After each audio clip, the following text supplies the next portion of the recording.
अस्सलाम वालेकुम एंड नमस्ते। मीर संतोष कुमार। आज फिर हम अपने फेसबुक लाइव शो में मौजूद हैं एक नए गेस्ट के साथ। तो आज का जो हमारा गेस्ट है बहुत ही ख़ास है और जिसका नाम है वासिफ़ अंसारी। कराची से हमारे को ज्वाइन किया है और एक होस्ट शो में काम करते हैं रमज़ान पैगाम। और आइए इनसे जानेंगे अबाउट उनकी लाइफ के बारे में। जी अस्सलाम वालेकुम वासिफ़ अंसारी, कैसे हैं मिजाज आपके? जी अल्हम्दुलिल्लाह, वालेकुम अस्सलाम। मिजाज ग्रामी बखैर व आफियत हैं। उम्मीद करता हूँ आपके भी आप भी खैरियत से होंगे और तमाम देखने वालों सुनने वालों की खिदमत में सलाम अर्ज़ है और उम्मीद करता हूँ आप सब खैरियत से होंगे, बखैर व आफियत होंगे। और कोरोना वायरस की वजह से जो एक लॉकडाउन है उसकी वजह उसमें जो है वो अपनी ज़िंदगी अपने मोहब्बत करने वालों, अपने रिश्तेदारों और अपने घर वालों के साथ गुजार रहे होंगे। और उम्मीद करता हूँ कि प्रिकॉशंस का जो है वो इस्तेमाल करते हुए कोरोना वायरस से जो है वो अपने आप को, अपने फैमिली को, अपने सूबे को, अपने इलाके को के लोगों को सिक्योर कर रहे होंगे। और क्योंकि मैं समझता हूँ कि इस वक्त लॉकडाउन के अंदर और इस कोरोना वायरस के अंदर एहतियाती एक ऐसी चीज़ है जो हमें जो है वो इससे इस मूजी मर्ज से और वबा से बचा सकती है। ज़बरदस्त।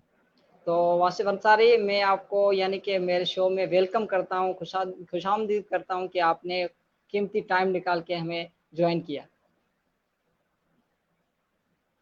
जी बहुत शुक्रिया और उम्मीद करता हूँ कि आप भी खैरियत से होंगे। अगर जैसे आपने सवाल किया था कि मैं अपना इंट्रोडक्शन दूं, तो बहुत सारे लोग जानते हैं और जो नहीं जानते हैं उनकी खिदमत में अपना छोटा सा इंट्रोडक्शन ये देता हूं कि मेरा नाम वासिफ अंसारी है और मैं बाहैसियत secretary for the local government youth parliament में सर्व कर रहा हूं। और for the last 3 years I am serving in youth parliament. और उसके अलावा मुझे ये एजाज़ हासिल हुआ कि इस रमज़ानों में मैंने जो है वो यूथ पार्लियामेंट के ऑफिशियल फेसबुक पेज पर डिजिटल रमज़ान ट्रांसमिशन करी बाय द नेम ऑफ पैगाम रमज़ान, जिसका इनिशिएटिव सिंध कैबिनेट के प्रेसिडेंट जनाब दीवान सनी का था। और मैंने अपने दोस्त मोहम्मद तला सलीम के साथ, जो deputy secretary for the international relations हैं, उनके साथ मैंने इस रमज़ान में जो है वो डिजिटल रमज़ान ट्रांसमिशन को होस्ट करा। और जिसके अंदर हमने businessman, bureaucrats, politicians, people from media industry, people from showbiz industry, तमाम ही लोगों को लिया और कोशिश करी कि हम उनको लिटरेट कर सकें, हम उनको अवेयर कर सकें अबाउट द फर्टर्निटी और उसके अंदर क्या स्कोप्स हैं, क्या डोज हैं, क्या डोन्स हैं और वो इस मकाम तक पर कैसे पहुँचे, उनकी लाइव हिस्ट्री का क्या लाइव हिस्ट्री थी, उनकी उनकी क्या सक्सेस स्टोरीज़ हैं, सक्सेस स्टोरीज़ भी बयान करी, फेलियर स्टोरीज़ भी बयान करी। क्योंकि जहाँ सक्सेस है वहाँ फेलियर भी एक आंसर रखता है। लोग जो है वो ज़्यादातर लोगों की जो है वो सक्सेस के ऊपर बात करते हैं, लेकिन we try to discuss the failures also. ज़बरदस्त। जबरदस्त। सो सो वासिफ़ अंसारी, वासिफ आप अंसारी, अपनी लाइफ आप के अपनी स्टोरी लाइफ के बताएं, कहाँ से स्टार्ट की एजुकेशन, कहाँ से अपनी एजुकेशन स्टार्ट की और कैसे आपने यहाँ तक पहुँचे आप? जी। मैंने जैसे बताया, मैंने 2017 में यूथ पार्लियामेंट ज्वाइन करी और जब मैं इंटरमीडिएट मैंने अपना पास किया तो मैंने यूथ पार्लियामेंट उस वक्त ज्वाइन की थी। और उसके बाद मैंने फिर जब मैं अपनी डिग्री परस्यू कर रहा हूँ तो उस वक्त से मैं जो है वो यूथ पार्लियामेंट का हिस्सा था। मैंने अपना मेट्रिकुलेशन जो है वो सेंट लॉरेंसेस हाई स्कूल से कंप्लीट करा और उसके बाद मैंने इंटरमीडिएट के अंदर से ये डिबेट कंपटीशन, ये सोशल सर्किट का आगाज़ किया और 2017 में यूथ पार्लियामेंट को ज्वाइन करा। उसके साथ साथ जो है वो फिर अभी ये समझ लीजिए कि चंद माह पहले मैंने अपना एक यूट्यूब चैनल भी शुरू करा by the name of public opinion, जिसके ऊपर मैं कंटेंट डालता हूँ, लोगों का इंटरव्यूज़ जो लेता हूँ, सेशंस जो कंडक्ट करता हूँ या किसी सेशन का हिस्सा बनता हूँ, तो उसके अंदर वो मैं पोस्ट करता हूँ। और मैं समझता हूँ कि उस फेसबुक पेज के चैनल का मकसद ये है कि जो लोगों से मैं बात करता हूँ उनकी ज़िंदगी के ऊपर, उनकी सक्सेस के ऊपर, वो मैं जो है वो लोगों तक पहुँचाऊँ उसका मैसेज और लोगों को एजुकेट कर सकूँ, लोगों को अवेयर कर सकूँ। गुड। तो वाशिफ अंसारी साहब, मेरा ये आपसे सवाल है कि जैसे आप पेज वगैरह चलाते हैं, आप यूट्यूब आपका चैनल चलाते हैं, उस तरीके से यानी कि आप हमें बताएं कि हम अपने आप में कॉन्फिडेंट ग्रो कैसे करेंगे, जैसे आपने अपना यानी एक अच्छा मुकाम बनाया है, उस तरीके से बताएं। देखो देखिए, अगर कॉन्फिडेंस आप अपना जो है वो बढ़ाना चाहते हैं और अपना अपना कॉन्फिडेंस बढ़ाना चाहते हैं और जो है वो ज़िंदगी में कुछ करना चाहते हैं, तो आपको जो है वो आज से ही अपनी इसके जो है वो ग्रूमिंग करनी होगी और जो है वो अपना एक मिशन सेट करें और उसके ऊपर जो है वो आज से काम करना शुरू करें, अपना रोल मॉडल सेट करें। सबसे ज़रूरी ये है कि बहुत सारे लोग जो हैं वो अपना रोल मॉडल सेट नहीं करते, अपनी डेस्टिनेशन सेट नहीं करते, जिसकी वजह से जो है वो उनको हेल्प आउट नहीं होती, उनको रोड मैप नहीं मिलता सक्सेस का। तो उसके लिए ज़रूर ये है कि आप अपने एक डेस्टिनेशन सेट करें, उसके लिए एक रोल मॉडल अपना चूज करें और रोड मैप बनाएं, और ताकि आपको जो आपकी डेस्टिनेशन है उसकी जो हुसूल है उसके अंदर आसानी हो सके।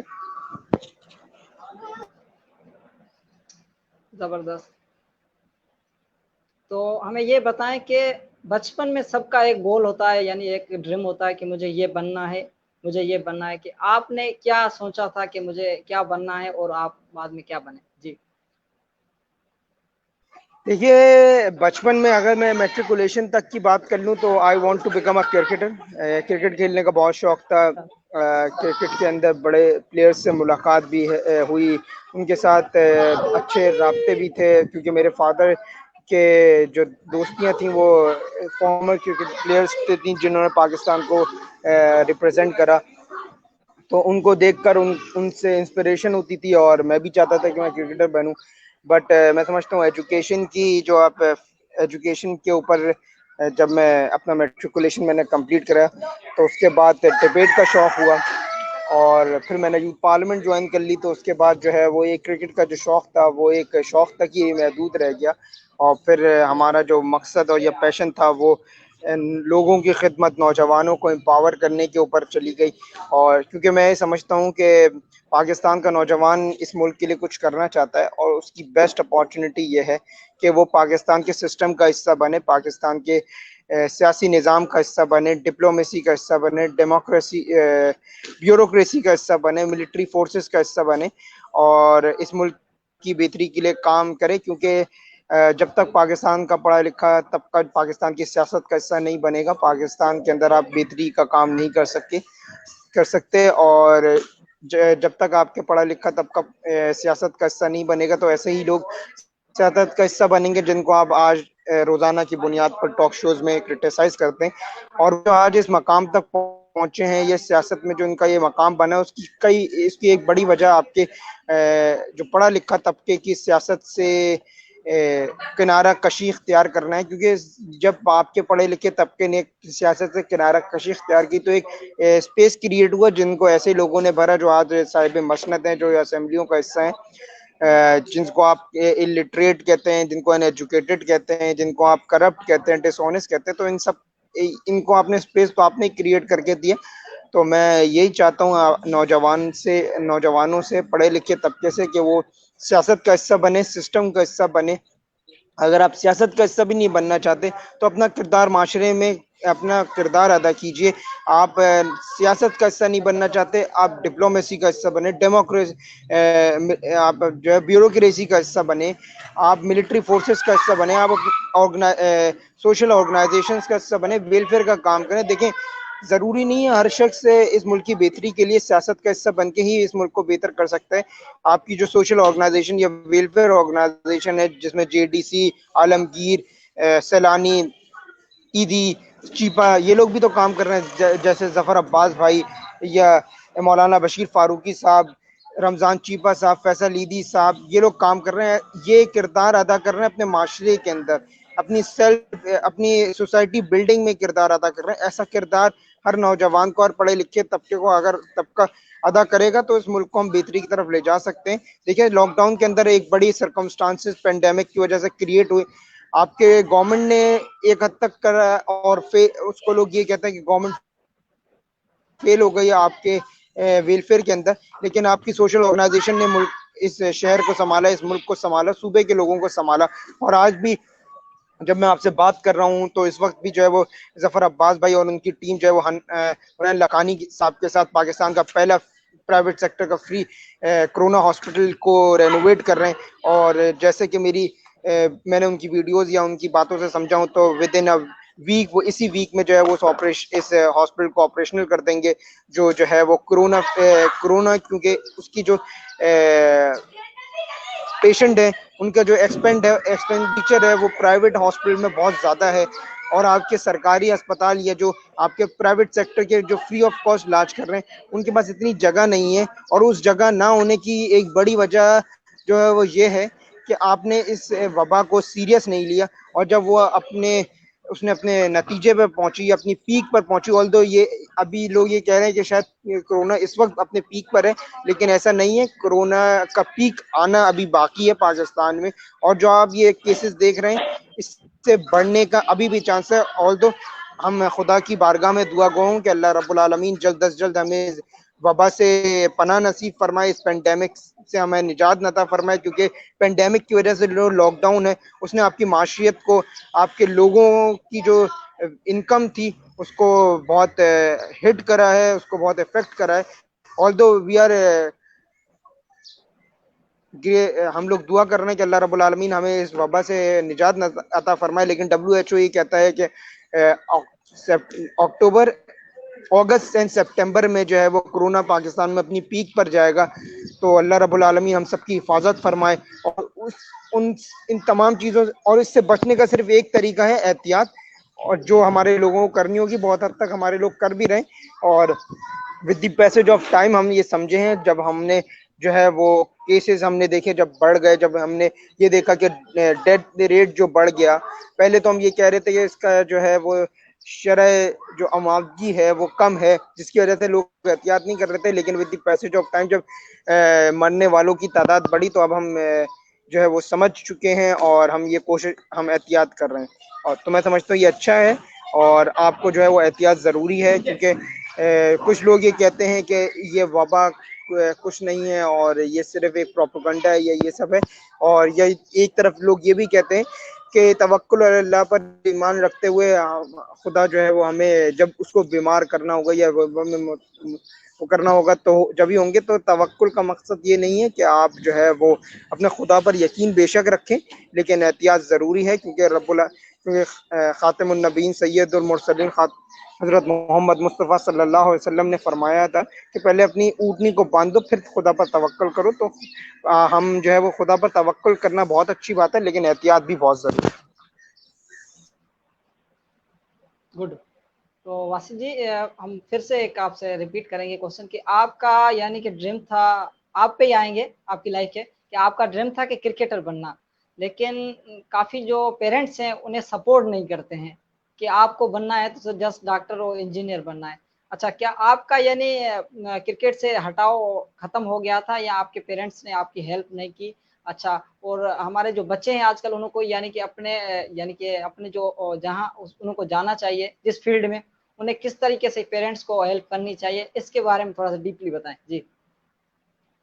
देखिए, क्रिकेट में जाने का शौक मेरा था और मेरे पेरेंट्स ने कभी मुझे इसके लिए रोका भी नहीं। उन्होंने तो वो तो चाहते थे कि मैं क्रिकेट का हिस्सा बनूं, क्रिकेट खेलूं, परस्यू करूं इस करियर को क्रिकेट को एज अ करियर। लेकिन with the passage of time जब आपका इंटरेस्ट खत्म होने लगता है, देखिए इंटरेस्ट आपका जो है ना, जब आप मेच्योरिटी लेवल जब आपका बढ़ता है, जब आप यंग एज से एक मेच्योर एज में आते हैं तो आपके शौक तब्दील हो जाते हैं। और ऐसे ही मेरे साथ हुआ। क्रिकेट का जो शौक था वो फिर यूथ पार्लियामेंट ज्वाइन करने के बाद चेंज हो गया और यूथ एम्पावरमेंट, यूथ डेवलपमेंट, लोगों की खिदमत करने की तरफ हो गया। ऑल्दो में जो है लोग नौजवान या हमारा जो पढ़ा लिखा तबका है वो ये चाहता है कि इसका जो है वो घर में रहने वाला या उसका बेटा या उसकी फैमिली मेंबर जो है वो अपना करियर किसी दूसरे एंगल में परस्यू करे इंस्टेड ऑफ पॉलिटिक्स। बट और यही कुछ मेरे पेरेंट्स भी चाहते थे। लेकिन with the passage of time देखिए, आपको अपने पेरेंट्स को समझाना होता है, आपको उनको जो है वो अपनी कॉन्फिडेंस में लेना होता है। और मैं ये बात अपने पेरेंट्स से कहता हूँ कि जब वो मुझसे कहते हैं कि जो है वो आप सियासत अच्छी चीज नहीं है या ये सियासत अच्छी चीज नहीं है और आप अपना करियर जो है वो किसी दूसरी फील्ड में परस्यू करें। ऑल्दो उन्होंने कभी मुझे ये मना नहीं करा कि आप डॉक्टर इंजीनियर बने उन्होंने कभी ये नहीं कहा कि आप ये पर्टिकुलर फील्ड्स में से कुछ चूज करें। वो ये चाहते हैं कि मैं सियासत का हिस्सा ना बनूं, उनकी ख्वाहिश है, क्योंकि हालात ऐसे हैं। और जैसा आप सब जानते ही हैं कि मुल्क के हालात और सियासी हालात ऐसे हैं कि कोई भी पढ़ा लिखा या मिडिल क्लास तबका है वो ये नहीं चाहता कि उसके घर में कोई सियासतदान हो और ये मामलात, कंट्रोवर्सीज और स्कैंडल्स का हिस्सा बने। हम जो नौ आपका जो मिडिल क्लास तबका है वो ये थाने कचहरी वाले मामले से जो है वो दूर रहना चाहता है। लेकिन मैं समझता हूँ कि with the passage of time अगर पॉलिटिक्स में कुछ बेहतरी आई, पॉलिटिकल सिस्टम सस्टेन हुआ, तो इंशाल्लाह सिस्टम का हिस्सा बनेंगे।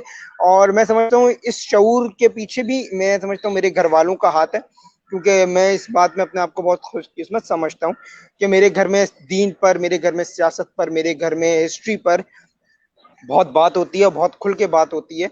और जिसकी वजह से ये शऊर हुआ, और सियासत में आने के पीछे जो वजह थी, या जो शऊर पैदा हुआ, जो शौक पैदा हुआ, वो घर ही से पैदा हुआ। यूथ पार्लियामेंट में जाने के पीछे जो मकसद था, जो मोटिवेशन थी, वो घर के अंदर जब आप बैठकर सियासत पे बात कर रहे होते हैं, आप टीवी शोज को वॉच कर रहे होते हैं, तो आप ये चाहते हैं कि आप क्यों ना आप इनके साथ मिलकर काम करें। और शऊर इस पर जो है वो मेरे घर वालों ने दिया। मैं इस बात में बहुत ब्लेस फील करता हूँ कि नॉर्मली मिडिल क्लास फैमिलीज में जो है वो सियासत पर इतनी बात नहीं होती, लेकिन मेरे घर में आई एम ब्लेस कि मेरे घर में तमाम चीज़ों पे बात होती है, बहुत खुल के बात होती है। और जहां पर भी मैं गलती करता हूँ, तो जितना मेरे जो मेंटोर है, मेरे सोशल सर्किट के लोग हैं, मुझे इसलाह करते, इतनी इसलाह मेरे घर से भी होती है। और जब भी कोई मामला होता है, चाहे वो मैं कोई सेशन को कंडक्ट करना चाहता हूँ या किसी से मुलाकात करना चाहता हूँ, किसी का इंटरव्यू करना चाहता हूँ, तो जितना मैं अपने मेंटोर से, जो लोग सोशल सर्किट से मुझे मिले, उनसे मैं डिस्कस करता हूँ, उतना ही मैं अपने घर में डिस्कस करता हूँ अपने बड़ों से। और उसके ऊपर वो जो है वो मुझे पॉइंट्स देते हैं, वो मुझे जो है वो उसके ऊपर बताते हैं कि क्या बात करनी है, क्या बात नहीं करनी, क्या सवालात होने चाहिए। तो ये सब मुझे घर से जो आपको एक एटमॉस्फेयर मिलता है, जो आपको घर से सपोर्ट मिलती है, वो बहुत इंपॉर्टेंट होती है। और मैं आपके चैनल के तवज्जुह से आपकी सवाल का वो जवाब देना चाहूंगा, वो ये है कि मैं समझता हूँ कि अब जो मिडिल क्लास फैमिलीज हैं, वो मोस्टली पढ़ी लिखी जो लोग हैं, वो अपने बच्चों को ये जो है वो स्पेस देते हैं कि वो अपना करियर खुद सेलेक्ट करें और उसको परस्यू करें। तो लेकिन अभी भी कुछ ऐसे घर हैं जिसमें आपको जो डॉक्टर, इंजीनियर बनने पर जोर दिया जाता है। लेकिन और तो मैं उन तमाम लोगों से कहूँगा कि हर शख्स जो पैदा हुआ है वो डॉक्टर और इंजीनियर बनने के लिए पैदा नहीं हुआ। आर्टिस्ट हैं आपके, आप ये समझते हैं कि शायद आर्टिस्ट, ये मीडिया इंडस्ट्री के लोग, ये शोबिज इंडस्ट्री के लोग, सिंगर्स, आपके आर्टिस्ट, आपके पेंटर्स, ये सारे शायद ये बहुत छोटे या ना कमाने वाले ऑक्यूपेशंस हैं, लेकिन इनके अंदर भी बड़े बड़े बड़े फैमिलीज के लोग आते हैं, आपके मिडिल क्लास फैमिलीज के लोग आते हैं। और मैं तमाम पेरेंट्स को ये कहना चाहूंगा कि अपने बच्चों से ये पूछें कि वो अपना करियर किस में परस्यू करना चाहते हैं, और उनको इसमें अप्रिशिएट भी करें, उनको सपोर्ट करें। क्योंकि जो चीज आप शौक से करते हैं, जब आपका प्रोफेशन, आपका आपका पैशन को जब आप अपने प्रोफेशन में कन्वर्ट कर लेते हैं ना, तो उसमें आप मेहनत करते हुए आपको बुरा नहीं लग रहा होता, उसमें मेहनत में आपको थकन नहीं महसूस हो रही होती। जब आप अपना प्रोफेशन को, अपने पैशन को अपने प्रोफेशन बना लेंगे, तो उसके अंदर आपको मजा आएगा काम करना। आपको अपना ख्वाहिश पूरी कर रहे होंगे और उसमें आपका काम हो रहा होगा, आपका ब्रेड एंड बटर, और आपकी अर्निंग हो रही होगी। तो उसकी वजह से मैं तमाम पेरेंट्स से जो अपने बच्चों को फोर्स करते हैं कि वो पर्टिकुलर जो हमारे स्टैंडर्ड ऑक्यूपेशन है उनकी तरफ जाए, मैं उन तमाम लोगों से कहता हूँ कि आप अपने नौजवान, अपने बच्चों से रुजू करें, उनसे पूछें कि वो अपना करियर कहाँ परस्यू करना चाहते हैं। और मैं समझता हूँ कि अगर आपने उनको ये फोर्स करा कि वो डॉक्टर, इंजीनियर बने, तो शायद वो अच्छी यूनिवर्सिटी से डिग्री तो कंप्लीट कर लें, लेकिन he can't be a good engineer, he can't be a good doctor, and he can't be a good deliver to the nation. क्योंकि डिलीवर टू द नेशन भी बहुत इंपॉर्टेंस रखती है अपनी जगह। जहां पर आप अपनी सेल्फ मेकिंग की बात करते हैं, वहां नेशन मेकिंग की भी बात करते हैं, वहां अपनी सोसाइटी को डिलीवर करने की बात करते हैं, गिव बैक करने की बात करते हैं। और मैं तमाम लोगों से ये कहूंगा जो अपनी करियर को परस्यू करना चाहते हैं, जहां तक जितना आप अपने बारे में सोच रहे हैं, अपनी फैमिली, अपने लव वंस के बारे में सोच रहे हैं, उतना ही अपने मुल्क के बारे में सोचिए। सिर्फ सेल्फ मेकिंग पर बिलीव नहीं रखिए, सिर्फ ये ना सोचिए कि मैं बड़ा आदमी बन जाऊं, मैं पैसे वाला आदमी बन जाऊं, मेरी जिंदगी में सुकून और लेविश हो, मेरी जिंदगी में लग्जरी हो। आप ये सोचिए कि आपकी लग्जरी के साथ साथ मुल्क का कितना बेहतरी कर रहे हैं। और मुल्क की बेहतरी भी बहुत इंपॉर्टेंस रखती है, क्योंकि हम उनकी औलादे हैं, हम बानियाने पाकिस्तान की औलादे हैं जिन्होंने इस मुल्क को जो है वो कुर्बानियों के बाद हासिल किया है। और ये कुर्बानी उन्हीं की कुर्बानियों का समर है कि आज हम एक आज़ाद रियासत का हिस्सा हैं, आज़ाद रियासत में जी रहे हैं। उसके पीछे उनका मकसद था, उनके पीछे उनकी मेहनत है, और हम बानियाने पाकिस्तान की औलादे हैं। हमें अपने मुल्क को बेहतर बनाने और उनके खून का मुझ पर और आप पे कर्ज है कि हम इसकी बेहतरी, सलामती और तरक्की के लिए अपना किरदार अदा करें। गुड। तो वासिफ अंसारी, मेरा आपसे ये सवाल है कि आजकल जो हमारा मुआशरा है वो यानी हम एजुकेशन को अच्छा मानते हैं, एजुकेशन लाजमी होनी चाहिए, कि उसके साथ यानी कि हमारे को टैलेंट भी होना चाहिए, आर्ट भी आना चाहिए, जिससे हम अपनी डेली लाइफ अच्छी तरीके से गुजार सकें। तो आपका क्या कहना है कि एजुकेशन के बाद में टैलेंट यानी कि आर्ट भी एक अच्छा फन है, उसको भी सीखना चाहिए, उस पर भी ध्यान देना चाहिए? जी। बिल्कुल, आर्ट को मैं स्किल कहूंगा। आपके जो आर्ट का लफ्ज है वो उसके ऊपर बेहतर लफ्ज मैं समझता हूँ स्किल बैठेगा या हुनर बैठेगा। जबरदस्त जबरदस्त। हुनर जो है वो बहुत हुनरमंद शख्स कभी भूखा नहीं मरता। डिग्री याफ्ता भूखा मर सकता है, हुनरमंद कभी भूखा नहीं मर सकता, क्यों? डिग्री याफ्ता किसी के मातहत है। एक एमबीए करने वाले को अच्छी नौकरी नहीं मिलेगी तो उसके पास कोई हुनर नहीं है कि वो कोई दूसरा काम कर सके। लेकिन अगर कोई जो है वो लोहे का काम जानता है, कोई लकड़ी का काम जानता है, कोई इलेक्ट्रिशियन है, कोई मैकेनिक है, तो उसको नौकरी करने की जरूरत नहीं है। एक कारपेंटर, चाहे उसको किसी वो चाहे वो दुकान खोले, चाहे वो लोगों के घरों में जाकर उनके जो है वो कैबिनेट्स शॉप उनकी कैबिनेट्स और जो है वो बिल्ड उनकी कैबिनेट्स और उनके कबर्ड्स और उनकी मेज कुर्सी को सही करे, वो हुनरमंद है, उसके पास उसकी दिहाड़ी लग जाएगी। लेकिन जो आपका डिग्री याफ्ता है उसको नौकरी का मातहत है। तो मैं समझता हूँ कि हुनर होना बहुत जरूरी है। और हुनर के साथ साथ जो लोग अपने करियर को डिग्री के मातहत परस्यू करना चाहते हैं, मैं उनसे बात करता हूँ कि अपनी स्किल डेवलपमेंट पे काम करें अपने। और स्किल डेवलपमेंट पे अगर मैं उसको थोड़ा सा समराइज करके या ब्रीफली समराइज कर दूं, तो उसके अंदर आपकी कम्युनिकेशन स्किल्स, आपकी प्रेजेंटेशन स्किल्स, आपके मार्केटिंग स्किल्स बहुत मायने रखते हैं, क्योंकि आगे चलकर जो मोस्टली जॉब्स आपकी क्रिएट होंगी वो मार्केटिंग फील्ड में होंगी, और उन लोगों की होंगी जो पब्लिक रिलेशंस संभालेंगे, जो ह्यूमन रिसोर्स संभालेंगे, जो मार्केटिंग संभालेंगे, जो आपकी इवेंट मैनेजमेंट संभालेंगे, जो आपकी प्लानिंग स्ट्रेटेजी संभालेंगे, वो लोग। और वो लोग उन लोगों की जॉब अच्छी पेड जॉब जो है वो अच्छे इनकम के साथ होगी। तो मैं समझता हूँ जो लोग अपना करियर को आगे परस्यू करना चाहते हैं डिग्री के मातहत होकर, वो अपने इन स्किल्स पर जरूर काम करें, और उसके साथ साथ अपनी सोशल कांटेक्ट और अपना सोशल कैपिटल बढ़ाइए, लोगों से मिलिए। आप जिस फर्टर्निटी में भी या जिस फील्ड में भी आप अपना करियर परस्यू करना चाहते हैं, उसके बड़े और उसके जो एक्सपर्ट लोगों से ताल्लुक जो है वो कायम करें।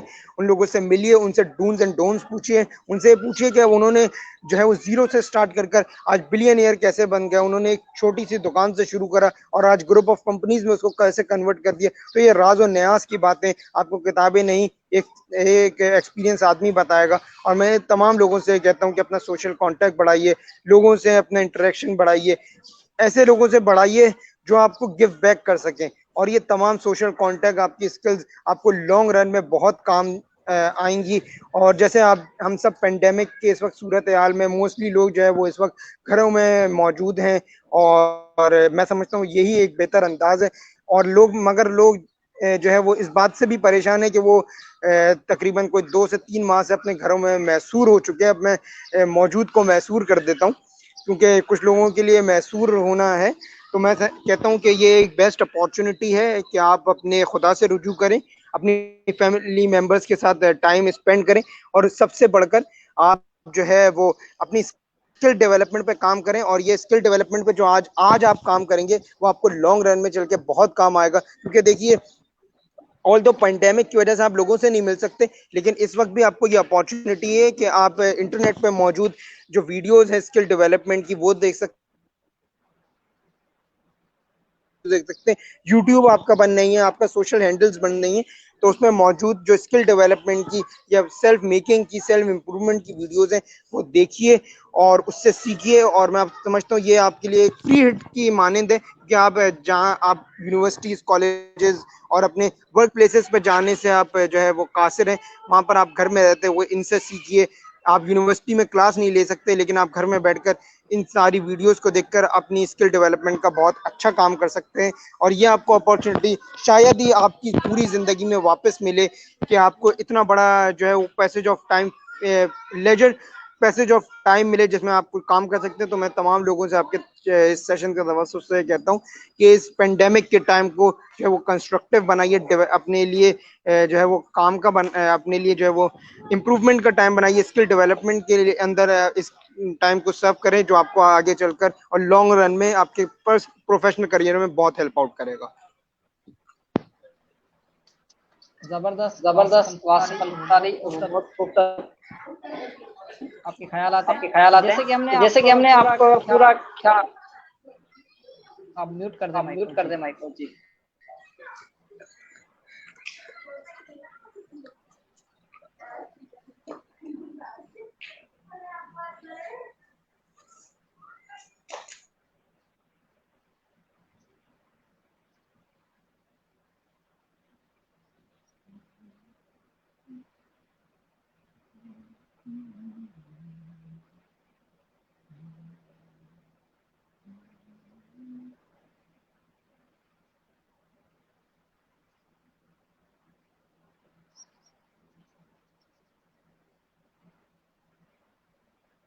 जी, तो मैं लास्ट में ये चाहूँगा कि आप अपना जो यूट्यूब चैनल है उसका लिंक आप कमेंट्स में कर दें, और जो अगर फेसबुक चैनल है, फेसबुक पेज है, उसका भी लिंक आप कमेंट में कर दें, और उसके बाद आप लास्ट में हमारे को मैसेज देना चाहें कोई, वो दे सकते हैं जी। जी, बस मैं अपनी बात को ही मैसेज के तौर पर जो बात करी उसी को मैसेज में कन्वर्ट कर देता हूँ कि ये टाइम जो है वो पेंडेमिक का टाइम को कंस्ट्रक्टिव बनाइए अपने लिए, सेल्फ डेवलपमेंट के लिए, सेल्फ इम्प्रूवमेंट के लिए, और अपना गोल सेट कीजिए, बहुत ज़रूरी है। और उस अपनी जब आपको आपका गोल पता होगा, आपकी डेस्टिनेशन पता होगी, तो आप उसके लिए मेहनत आसानी से कर सकेंगे।